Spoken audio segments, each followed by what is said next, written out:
बाहरी solar system से जो बर्फीली चीजें पृथ्वी से टकराईं, वही वीनस से भी टकराईं। पृथ्वी की तरह ही वीनस पर भी बहुत सी वॉलेटाइल्स की बमबारी हुई और वो रिसाइकिल हुई और उनसे एक बढ़िया एटमॉस्फेयर बना, जिस कारण सतह पर पानी तरल रूप में मौजूद रह सका। वीनस पर मौजूद इन शुरुआती हालात ने एक मिलता जुलता हैबिटेट बनाया होगा, ऐसे हालात जहां नए जीवन की शुरुआत हो सकती थी। और मार्स का क्या ये भी रहने योग्य था? आज अगर हम इस पर नजर डालते हैं तो ये एक बेहद ठंडी और बेजान जगह नजर आती है। ये इतना ठंडा है, इसकी एक वजह ये है कि ये सूर्य से काफी दूर है और इसका एटमॉस्फेयर ज्यादा थिक नहीं है, इसीलिए यहाँ हीट कायम रहना मुश्किल है।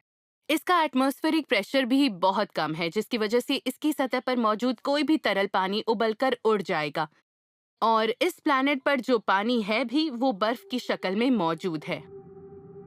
लेकिन हाल में मार्स के जो सर्वे हुए हैं, उनसे एक बिल्कुल ही अलग प्लैनेट का पता चलता है, जहां कभी जीवन पनप सकता था।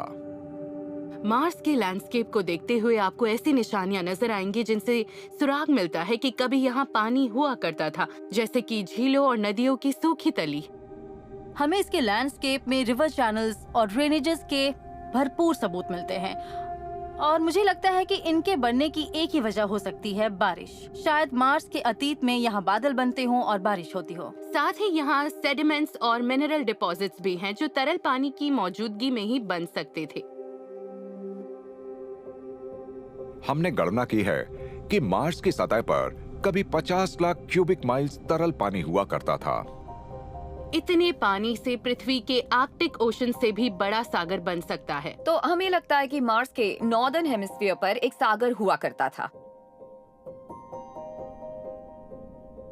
और सागरों की मौजूदगी के लिए मार्स का एटमॉस्फेयर ठीक रहा होगा। और हाल ही में रेड प्लैनेट का चक्कर लगा रहे एक स्पेस प्रोब को इस बात के सबूत भी मिले हैं।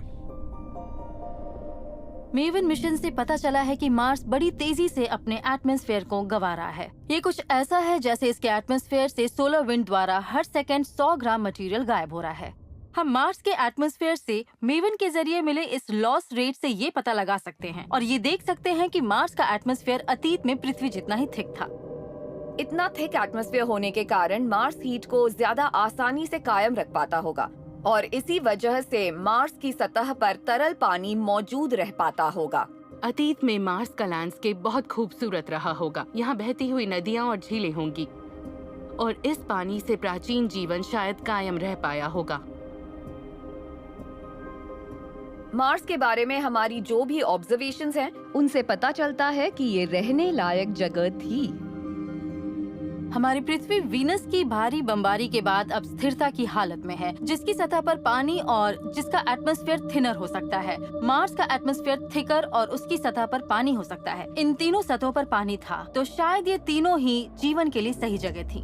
ये सोचकर हैरानी होती है कि ये तीनों प्लैनेट्स एक ही समय पर कभी रहने योग्य हुआ करते होंगे। लेकिन रह पाने से जुड़ा ये सुनहरा दौर ज्यादा समय नहीं चल पाया। प्लैनेट्स और उनके डॉन सूर्य के बीच एक और लड़ाई छिड़ गई और इससे वीनस और मार्स को गंभीर नुकसान पहुंचा।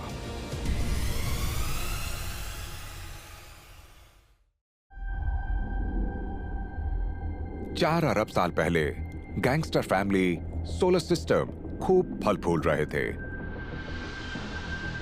उसकी संतानों अर्थ, मार्स और वीनस पर जीवन को कायम रखने लायक स्थितियां थीं।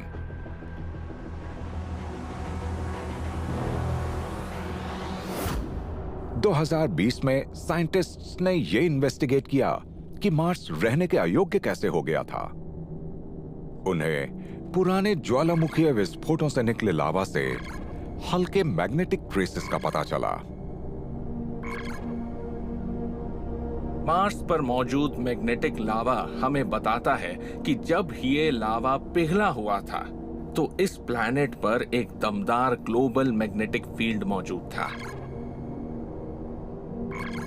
इन चट्टानों की डेटिंग से हमें पता चलता है कि मार्स का मैग्नेटिक फील्ड 4.5 अरब साल पहले एक्टिव था। मैग्नेटिक फील्ड होने से किसी प्लैनेट को अपना एटमॉस्फेयर कायम रखने में मदद मिलती है, क्योंकि ये मैग्नेटिक फील्ड बाहर से आने वाले रेडिएशन, सोलर विंड्स और कॉस्मिक रेज से प्लैनेट के एटमॉस्फेयर की हिफाजत करता है।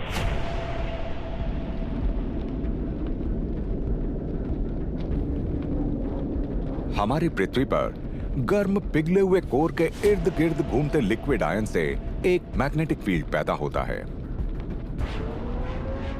तो यंगर मार्स का जो कोर है वो भी कई ज्यादा गर्म रहा होगा और उसके अंदरूनी हिस्से में कन्वेक्शन करंट्स रहे होंगे और उन्हीं करंट्स की वजह से उसमें जनरेट हुई होगी मैग्नेटिक फील्ड, ठीक उसी तरह जिस तरह पृथ्वी पर मैग्नेटिक फील्ड क्रिएट होती है। मार्स अपने मैग्नेटिक फील्ड को कायम नहीं रख सका, क्योंकि अंदरूनी सोलर सिस्टम पर हुए जुपिटर के जबरदस्त हमले के कारण इस रेड प्लैनेट की खुराक छिन गई। आज जहाँ मार्स है वहाँ जुपिटर माइग्रेट करके आ गया, तो इसका ये मतलब है कि ज्यादातर मटेरियल को जुपिटर की ग्रेविटी निगल गई। तो मार्स की किस्मत ने साथ नहीं दिया। छोटे प्लैनेट्स अपनी गर्मी ज्यादा तेजी से गंवाते हैं, तो छोटा सा मार्स ठंडा हो गया। तो जब मार्स का कोर ठंडा हुआ तो फिर उसके कोर में मौजूद कन्वेक्शन की रफ्तार घटी। इसकी वजह से मैग्नेटिक फील्ड पैदा ही नहीं हुई। जब मार्स का मैग्नेटिक फील्ड दम तोड़ गया तो फिर उसे एटमॉस्फेयर के लिए मिलने वाली हिफाजत भी खत्म हो गई होगी। फिर 3 अरब 70 करोड़ साल पहले सूर्य ने लाचार मार्स पर हमला कर दिया। इस पर सोलर विंड की बमबारी शुरू हो गई और बहुत ही कम समय में इससे इसका एटमॉस्फेयर छिन गया। थर्मल ब्लैंकेट के अभाव में मार्स की सतह जम गई और एटमॉस्फेरिक प्रेशर लुढ़क गया। जब एटमॉस्फेरिक प्रेशर घटा तो सतह का पानी या तो धीरे धीरे उड़ गया या उबलकर गायब हो गया।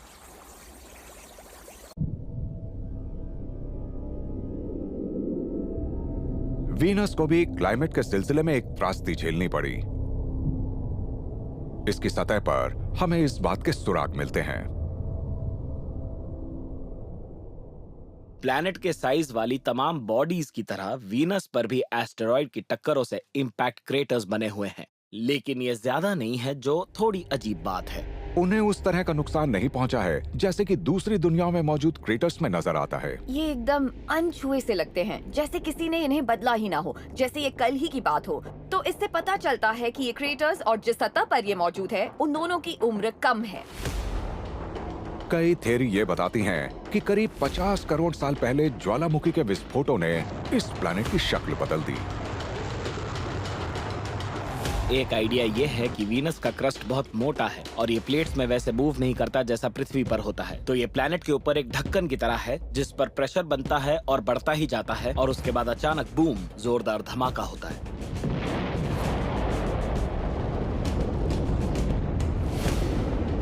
फिर कोई ऐसी विनाशकारी घटना हुई जिसने वीनस के पूरे क्रस्ट को पलट कर रख दिया और इसे एक नई शक्ल दी। एक दूसरी थ्योरी ये बताती है कि इसका ये रूप परिवर्तन लाखों साल पहले हुआ था। ऐसे कई बड़े ज्वालामुखीय विस्फोट हुए होंगे जिन्होंने इस प्लैनेट की शक्ल बदल दी होगी। अब जरा वीनस पर होने वाले इस इवेंट की कल्पना कीजिए कि उसका पूरा क्रस्ट ही पलट जाए, तो ये सचमुच बहुत ही हैरान करने वाली चीज होगी। ज्वालामुखीय विस्फोटों में बहुत सारी गैस रिलीज होती है। आइसलैंड पर मौजूद ज्वालामुखी एफ्राता-याका को हर दिन 3 लाख टन तक कार्बन डाइऑक्साइड उगलता है। वीनस की पूरी सतह पर ज्वालामुखीय धमाके होते होंगे और इतनी बड़ी जगह में ज्वालामुखी गतिविधि होने की वजह से वीनस के एटमॉस्फेयर में बहुत सारी कार्बन डाइऑक्साइड रिलीज हुई होगी। साइंटिस्ट्स को लगता है कि इतनी सारी गैस के रिलीज होने से वीनस के क्लाइमेट में बदलाव आना शुरू हुआ होगा। उसके एटमॉस्फेयर में कार्बन डाइऑक्साइड जमा होकर सूर्य की गर्मी को पकड़ने लगी होगी। जैसे ही वीनस का क्लाइमेट गर्म होना शुरू हुआ होगा, समुद्र में से पानी का इवेपोरेशन भी शुरू होने लगा होगा और उसी की वजह से जो ग्रीन हाउस गैस पैदा हुई होगी, उसके कारण क्लाइमेट और ज्यादा गर्म होने लगा होगा। वीनस का तापमान करीब 470 डिग्री सेल्सियस तक पहुंच जाता है। ऐसे में यहां जीवन के बचने का कोई सवाल ही नहीं था।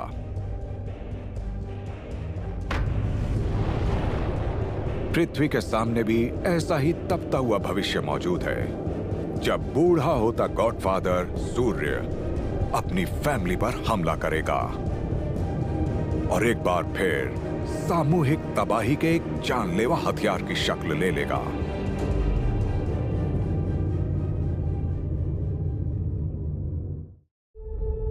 पिछले 4 अरब साल से हमारी गैंगस्टर फैमिली सोलर सिस्टम तालमेल बनाकर रहता रहा, पर कोई भी चीज स्थायी नहीं होती। गॉडफादर सूर्य बूढ़ा, मोटा और खड़ूस होता गया। सूर्य जैसे तारों में बस इतनी ही हाइड्रोजन है कि करीब 10 अरब साल तक कायम रह सके। इसका मतलब होता है कि करीब 5 अरब साल में सूर्य की हाइड्रोजन खत्म हो जाएगी। हाइड्रोजन फ्यूल नहीं बचेगा तो फ्यूजन रुक जाएगा, कोर कोलैप्स कर जाएगा और फ्यूजिंग हीलियम में फिर से इग्निशन हो जाएगा।